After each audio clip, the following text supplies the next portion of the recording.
வந்து திரியம்பகேஸ்வரர் ஜோதிர்லிங்கம், அதாவது 10வது ஸ்தலமாக, ஜோதிர்லிங்கத்தில் 10வது ஸ்தலமாக இது நம்ம பார்க்குறோம். இங்கே வந்து சிவா, விஷ்ணு, பிரம்மா 3 பேருமே வந்து லிங்க வடிவத்தில் இருக்கிறாங்க. இந்த கோவிலில் திரியம்பகேஸ்வரர் ஜோதிர்லிங்க கோவில் என்ன விசேஷம் அப்படின்னா, பிரம்மகிரி, நீலகிரி, அப்புறம் காலகிரி அப்படின்ற 3 மலைகளுக்கு நடுவில் இந்த கோவில் இருக்கு. ஸோ இது பார்த்தீங்கன்னா அங்கே பார்த்தீங்கன்னா அது வந்து கோதாவரி.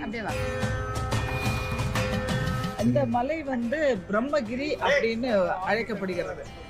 இங்க இருந்து தான் கோதாவரி நதி உற்பத்தி ஆகுது. அந்த கோதாவரி நதி வந்து சிவபெருமானின் பாதத்துல வந்து விழுந்து இங்கிருந்து மற்ற ஊர்களுக்கு போகுதுக்கா. 2வது மிக நீளமான நதி கங்காக்கு அப்புறமா இந்த கோதாவரி நதி தான் மிக நீளமான நதி. அது இந்த மலையில, பிரம்மகிரி மலையில தான் உற்பத்தி ஆகுது. இதுல இன்னொரு விஷயம் என்ன அப்படின்னா, இந்த ஆலயத்தை சுத்தியுமே வந்து சித்தர்களோட ஜீவ சமாதி இருக்குன்னு சொல்றாங்க. ஸோ அதெல்லாம் வந்து இது ரொம்ப மிகப்பெரிய ஒரு சக்தி வாய்ந்த ஒரு இடம்னு கூட சொல்லலாம். ஸோ இது வந்து அவ்வளோ ஜீவ சமாதிகள் இதை சுற்றியுமே இருக்கு.